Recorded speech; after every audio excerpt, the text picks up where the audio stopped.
تاسو کتلی شئ د ټرافیک صورتحال چونکې ټرافیک ډېر زیات دی او روډونه ډېر زیات واړه دي نو دا زه که مینګوره حاجي بابا روډ باندې روان یم او شریف آباد او د ټرافیک دا صورتحال دی چې ما ګاډی پرېښود او ما پیاده لاره پرېښه ده نو پیاده روان یم او وروره ټرافیک د ختمېدو نه دی نو بهرحال پلانینګ خو که ډېر شي خو هلته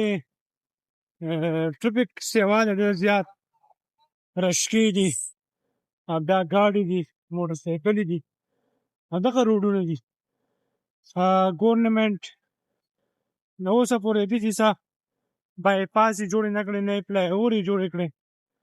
ښه ورته پته ده چې مینګوره ښار یو ډېر زیات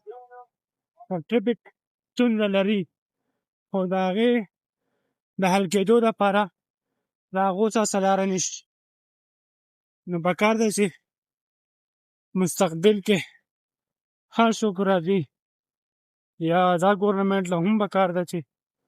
کم از کم د بایپاس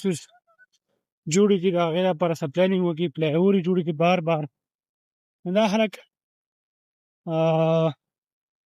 دا صورتحال له تاسو ګوته شوی دا ټرافیک دی وروره حاجي بابا چوک لا ښکاري نو